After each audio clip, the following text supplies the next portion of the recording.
सोई पावन सोई सुभग शरीरा,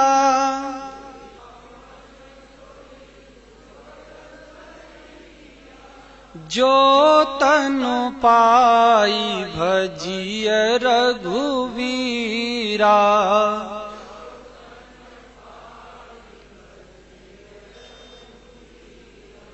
ओम जय गुरुदेवं जय गुरुदेव।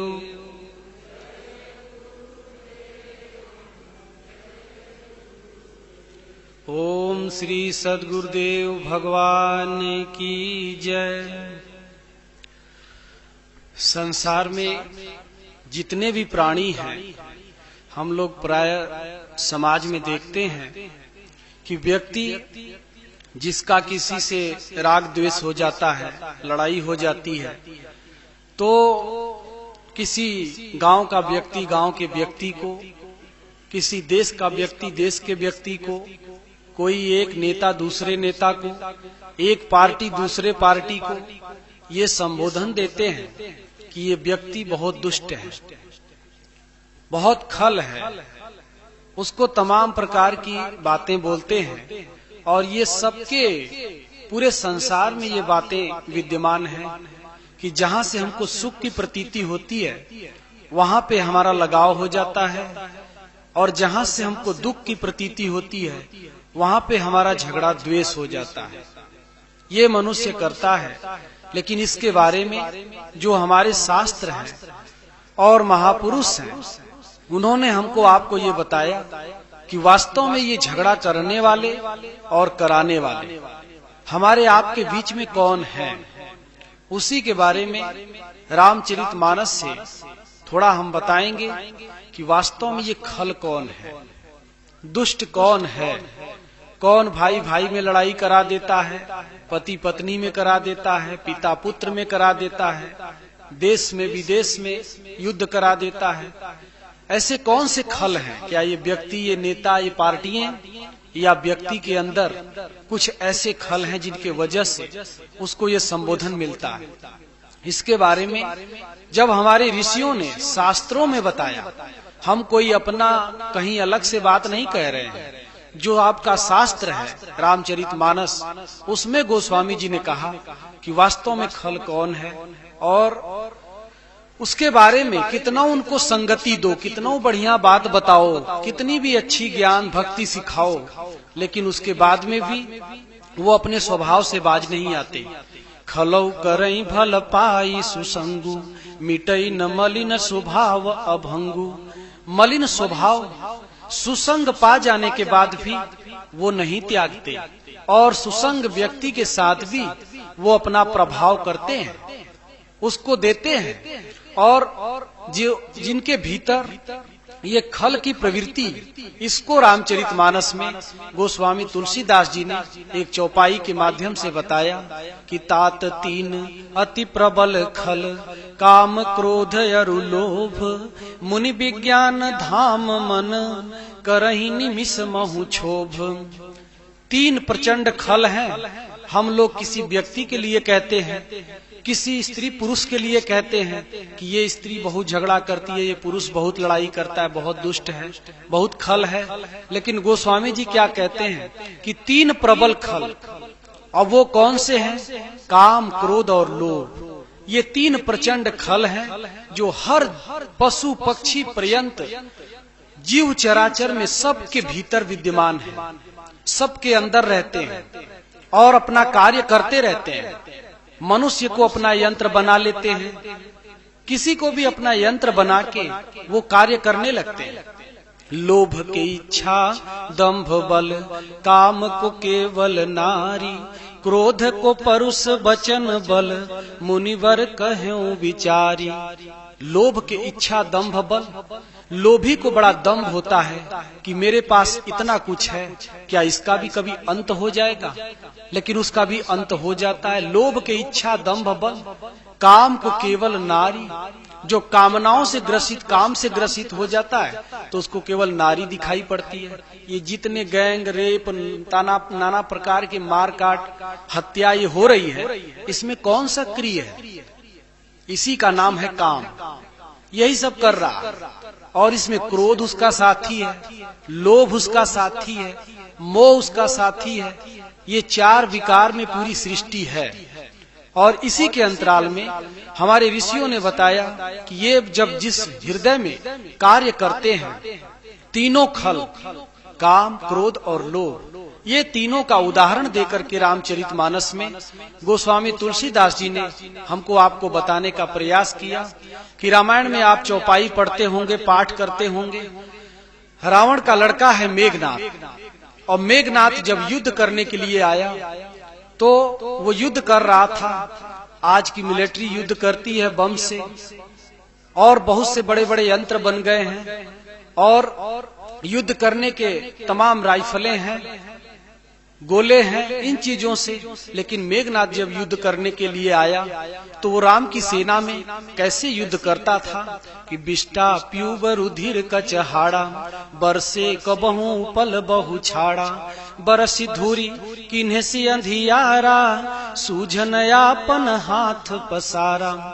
बिष्टा प्यूब रुधिर कचहाड़ा, इसकी बरसात करता था, इससे युद्ध करता था। कौन?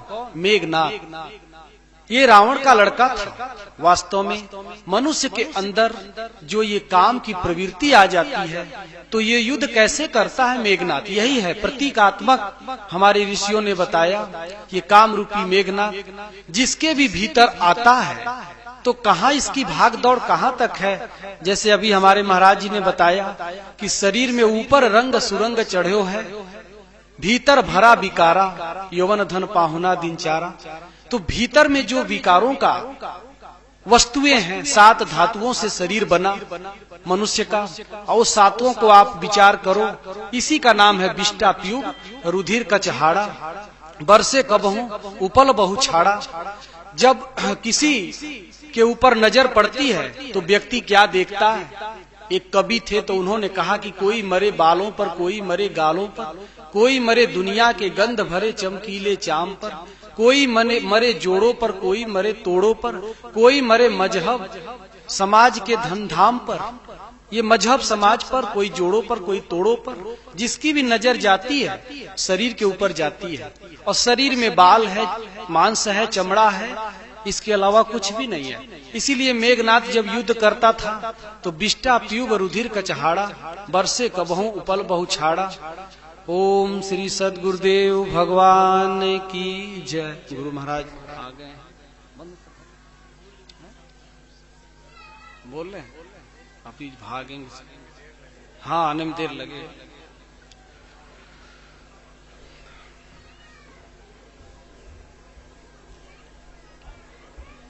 बैठ जाएं आप लोग, अभी थोड़ी देर में गुरु महाराज आएंगे।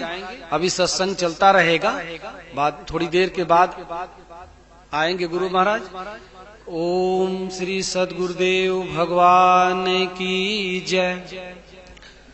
तो रामचरितमानस में गोस्वामी जी ने जो हमको आपको ये बताया कि इसी तरह से कि ये मेघनाद का जो युद्ध था वो युद्ध करने के लिए आया, तो उसका युद्ध इसी तरह से चल रहा था। और उसको लक्ष्मण ने फिर उसका वध किया। तो वास्तव में ये इसी को भगवान कृष्ण ने भी गीता में कहा कि अर्जुन, मनुष्य, अर्जुन ने कहा कि भगवान ये मनुष्य पाप क्यों करता है, किसकी प्रेरणा से ये पाप का आचरण करता है। भगवान ने कहा अर्जुन, काम एस क्रोध एस रजो गुण समुद्भवम महासनो महापापमा विद्यनमीह वैरिणम। ये आत्मा के निरंतर वैरी काम और क्रोध यही मनुष्य का हरास करने वाले हैं। और इसी को भगवान कृष्ण ने भी कहा कि अर्जुन, इस दुर्जय शत्रु प्रचंड खल ये काम को, ये सबसे बड़ा बैरी है, इस बैरी को तू मार। और उसके बाद में उन्होंने कहा कि हमारे आपके हृदय में जो ये तीनों विकारों का जो प्रवाह उन्होंने बताया, इसी को 3 मूल नरक के द्वार भी बताया। त्रिविधम नरकस्येदम द्वारम नाशनमात्मना काम क्रोध तथा लोभस्तत्यागम त्रयम त्यजेत। 3 प्रकार के मूल नरक के द्वार है और इसको त्याग देने पर ही जीव शांति प्राप्त कर पाता है। इसीलिए ये सबसे बड़ा प्रचंड हम लोगों के भीतर एक खल है और इसके प्रभाव से मनुष्य अनंत दुष्कर्मों की ओर जाता है। किसके प्रभाव से? यही मेघनाद के प्रभाव से। इसके प्रभाव से मनुष्य कामनाओं को, केवल एक वासना का नाम काम नहीं है, संसार की संपूर्ण मिश्रित वासनाओं का नाम काम है, जो कामनाओं से ग्रसित है। व्यक्ति को इन्होंने पकड़ा है, इसी को उन्होंने खल बताया। ये बहुत प्रचंड है और इसका रावण का भाई था। दूसरे नंबर पर क्रोध के लिए उन्होंने बताया, जो कुंभकर्ण 6 महीने तक सोता था, केवल एक दिन जागता था, तो एक दिन में ही पूरा खलमंडली मचा देता था और सब गांव का गांव उजाड़ देता था और सबको खा जाता था। तो वास्तव में ये जो कुंभकर्ण है, ये कुंभकर्ण कोई ऐसा धरती पर राक्षस नहीं हुआ जो कि कभी ऐसा व्यक्ति है कि सबको, पूरा गांव का गांव खा जाता है और सबको उजाड़ देता है। अगर हमारे आपके अंदर क्रोध आ गया तो ये क्रोध ही कुंभकर्ण है और क्रोध मनुष्य को पतन की ओर ले जाता है। क्रोधात भवन्ति सम्मोहात्, सम्मोहात् स्मृति भ्रंशात्, स्मृति भ्रंशात् बुद्धि नाशात्, बुद्धि नाशात् प्रणश्यति। जिसके अंदर क्रोध से विशेष मूढ़ता, मूढ़ता से मनुष्य के अंदर अविवेक, अविवेक से उसकी बुद्धि नष्ट हो जाती है और जिसकी बुद्धि नष्ट हो गई वो मनुष्य नष्ट हो जाता है, वो समाप्त हो जाता है, खत्म हो जाता है। इसीलिए गोस्वामी जी ने बताया कि तात 3 अति प्रबल खल, काम क्रोध और लोभ। लोभ का मतलब होता है कि जब भगवान राम सुग्रीव भगवान की शरण में आए तो उनसे जब भगवान की वार्ता होने लगी और भगवान से उन्होंने प्रार्थना किया और कहा कि लोभ पास जे ही गर न बंधाया, सोनर तुम समान रघुराया। लोभ रूपी फांस ने जिसका गला नहीं बांध दिया वो आपके समान है, आपके समान, आपके बराबर है वो। अर्थात जब हमारे अंदर लोभ लालच बना हुआ है, यही संपूर्ण पतन की ओर ले जाता है, यही हमको खल की स्थिति में पहुंचा देता है। डाकू लुटेरा चोर बनने पर जबरदस्त प्रयास करके उसको न चाहते हुए को भी घसीट करके उधर प्रेरित कर देता है। इसी को भगवान कृष्ण ने कहा कि अर्जुन, ये 3 प्रकार के मूल अधोगति की ओर ले जाने वाले मनुष्य के लिए ये तीनों द्वार हैं और इन्हीं की प्रेरणा से मनुष्य हर पाप का आचरण करता है। जितना भी घोर अन्याय, अधर्म, अत्याचार जो भी सृष्टि में आप आज से लेकर के अनादि काल से लेकर के जो देख रहे हैं, ये अनादि काल से होता चला आया है और संसार में होता रहता है। ये इन्हीं की प्रेरणा से होता है। इसीलिए गोस्वामी जी ने ये 3 प्रचंड खल बताया और उन्होंने कहा कि खलऊ करई भल पाई सुसंगु, मिटई न मलिन स्वभाव अभंगु। कितना सुसंग हो, लेकिन जो खल का काम है वो वही करता है। एक उदाहरण हमारे ऋषियों ने प्रस्तुत किया इसके बारे में कि जब एक महात्मा जी तालाब पे गए स्नान करने के लिए, स्नान करने गए, वहां से पहले भी कुछ व्यक्ति थे, वो भी गए नहाने। जब डुबकी लगाने के लिए चले तो उस पानी में एक बिच्छू डूब रहा था तो उसको बचाने के चक्कर में पड़े। वो महात्मा जी ने नीचे से हाथ लगा दिया कि इसको बाहर निकाल दो, और जब बाहर निकालने का प्रयास किए तुरंत उसने डंक मार दिया, हाथ झंझना गया। एक बार उन्होंने छोड़ दिया, फिर पानी में डूबने लगा। थोड़ी देर बाद फिर उन्होंने हाथ लगा दिया। किसी किसी को बिच्छू डंक मारता है तो कुछ नहीं होता है, जैसे कुछ कोई उसको प्रभाव नहीं पड़ता, वैसे ही उनका भी शरीर की प्रकृति रही होगी, उनको बिच्छू के डंक का असर नहीं हुआ और उन्होंने फिर उसको बाहर निकालना चाहा। 3 बार उसने डंक मारा बाहर एक आदमी खड़ा था। उसने कहा, महाराज क्या कर रहे हैं? बोले, ये डूब रहा था तो मैं इसको निकालना चाहता हूँ कि बाहर निकाल दूं, और ये डंक मार दे रहा है। उसने कहा, महाराज ये खल है, इसका काम है डंक मारना, ये डंक मारेगा, इसको जाने दो, मर जाने में इसका भलाई है, इसको मर जाने दो। महात्मा ने कहा, बंधु आपकी बात सही है, लेकिन ये एक जीव है, जंतु है, और इसका स्वभाव है डंक मारना, और तुम नहीं देख रहे हो कि मैं भी एक संत हूँ, तो संत का काम है उसको बचाना, तो जितना भी ये डंक मारेगा उसको मैं सहन करूंगा और इसकी रक्षा करूंगा। अंत में 3-4 बार मारने के बाद फिर चुपचाप हाथ पे बैठ गया, और महात्मा जी ने उसको धीरे से बाहर निकाल दिया। तो इसी का नाम है खलौ करई भल पाई सुसंगु, मिटई न मलिन स्वभाव अभंगु, बूंद अघात सहई गिरी कैसे, खल के बचन संत सह जैसे। खल प्रवृत्ति के व्यक्ति नाना प्रकार की यातना देते हैं, परेशान करते हैं और बातें कहते हैं, लेकिन जो संत प्रवृत्ति के हैं वो उसके लिए रास्ता देख करके, और जब काग भुसुंडी अपने गुरु के सामने गए तो उन्होंने भी कहा कि मैं खल हृदय कपट कुटिलाई, गुरु हित कहीं न मोहि सुहाई। मैं खल हृदय कपट कुटिलाई, अर्थात जब तक कपट और कुटिलता किसी के अंदर विद्यमान है तो गुरु जो हित की बात कहेंगे वो अच्छा नहीं लगेगा। महापुरुषों की जो वाणी है, जो शास्त्र है, उसका भी व्यक्ति विरोध कर देगा। क्यों?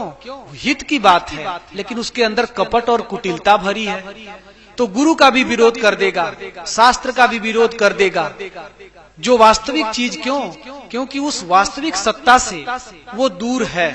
कहीं उसको वास्तविक सत्ता स्वीकार करने में जो उसको सामाजिक क्षुद्र वस्तु मिली है, जैसे देव ऋषि नारद जब तपस्या कर रहे थे तो उनको उनकी तपस्या देख करके इंद्र घबरा गया, और उसकी वो क्या दशा वहाँ पे गोस्वामी जी ने वर्णन किया कि सूख हाड़ ले भाग सठ, स्वान निरख मृगराज, छीन ले जिमि जानी जड़, तिम सुरपत हीन लाज।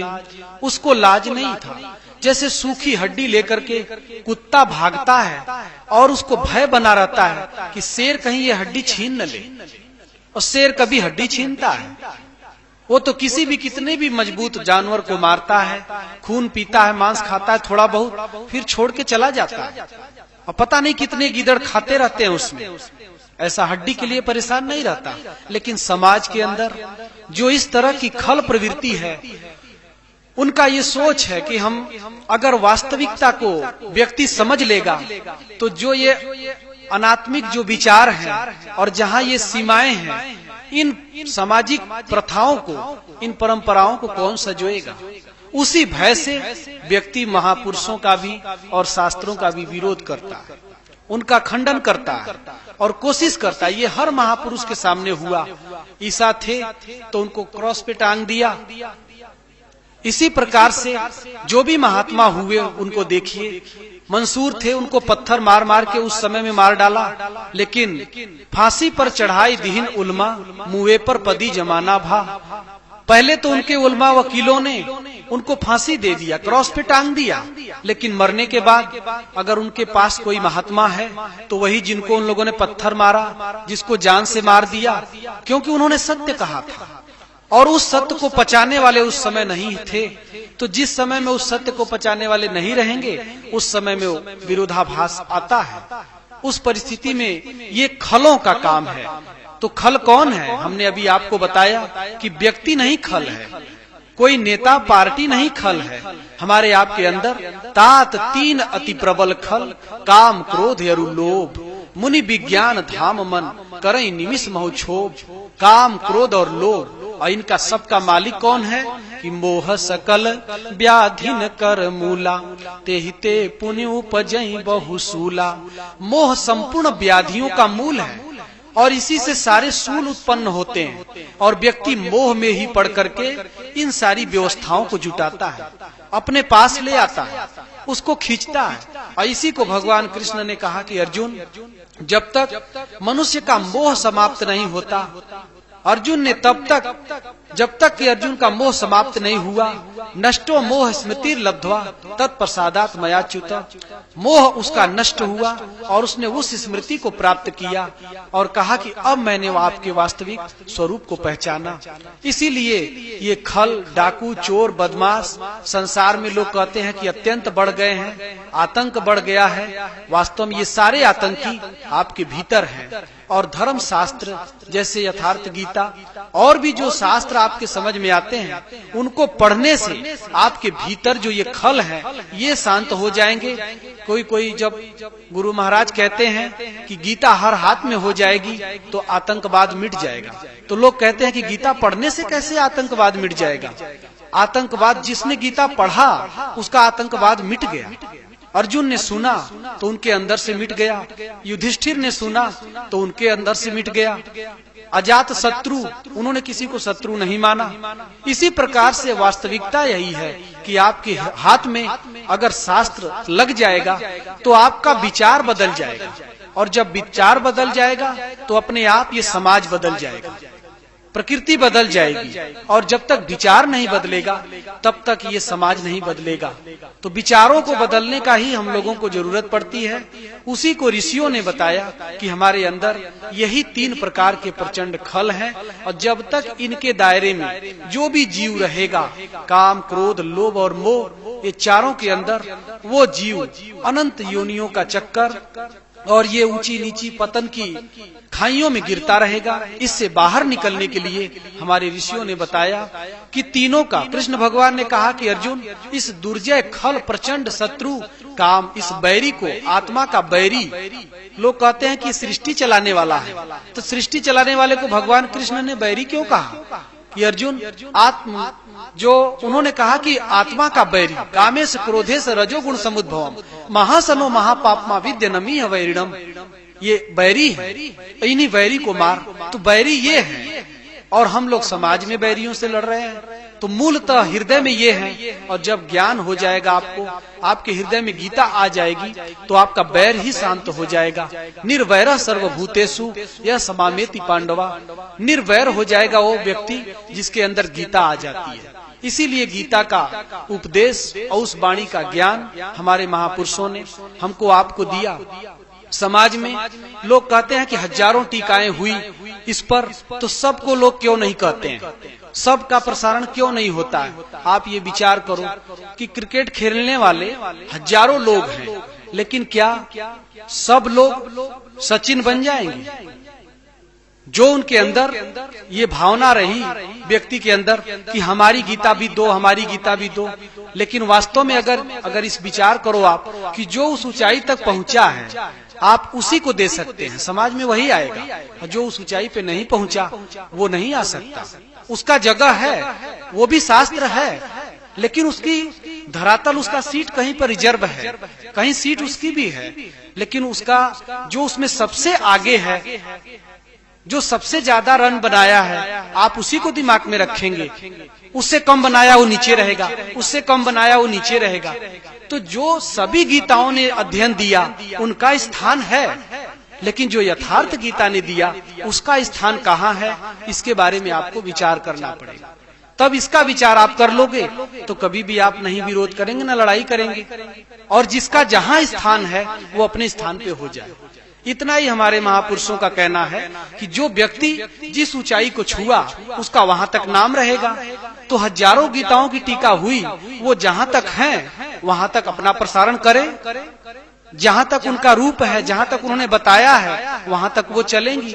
लेकिन जो वास्तविक है, मूल है, और जिसको करोड़ों लोगों ने स्वीकार किया, उसके बारे में आपको भी स्वीकार करना पड़ेगा। इसीलिए जो समाज के अंदर छोटी सी बातों को लेकर के बातें आ जाती हैं, उसको महापुरुष ही सुलझाते हैं, और महापुरुष की ही वाणी हम लोग भी बोल रहे हैं, कहीं अलग से कोई चीज नहीं है। जो भी बातें हैं वो गुरु महाराज की है, उसको कहाँ तक जो समाज में है वहां तक पहुंचाता है।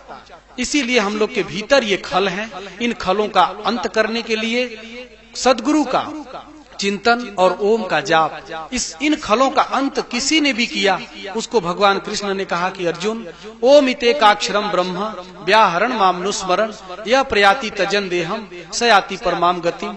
ओम का जाप कर और मेरा ध्यान कर, ऐसा करता हुआ तू परम गति को प्राप्त कर लेगा। अर्थात परम गति पाने का तरीका, इन वैरियों को मारने का तरीका, एक नाम का जाप और एक सद्गुरु का ध्यान, ये जितना ही हम आप अपने अंदर कर लेंगे, उतना ही हमारे अंदर से खलों की पार्टी जो है वो कम हो जाएगी। घर में भी, परिवार में भी, कहीं भी आप रहोगे, आपके हृदय में शांति रहेगी। और जितना ये खल हृदय में प्रचंड रहेंगे, उतना ही चाहे गांव में, चाहे घर में, चाहे देश में, चाहे विदेश में अशांति रहेगी, हम लोग परेशान रहेंगे। इसीलिए हर व्यक्ति अपने अंदर के खलों को दबा दे अगर, तो वास्तव समाज अपने आप जहाँ का तहाँ सब सही हो जाएगा, कोई दिक्कत नहीं रहेगी। और अगर अंदर विकार रहेंगे, तब तक किसी अधर्म, किसी अन्याय का अंत नहीं होगा। उसका अंत करने के लिए अपने अंतःकरण को बदलना पड़ेगा। अंतःकरण बदलेगा कैसे? जैसे बुद्ध को पाने से उंगली माल का बदल गया, और वाल्मीकि जी थे, सब ऋषियों को पाने से उनका बदल गया। ऐसे ही कोई तत्वदर्शी मिलेंगे, तभी हमारा आपका भी अंतःकरण बदलेगा, और तभी हम बदलने के पश्चात उस सहज स्वरूप की ओर बढ़ पाएंगे। जो इन वैरियों से जीत जाता है, वही परमात्मा को प्राप्त करता है। ओम श्री सद्गुरुदेव भगवान की जय।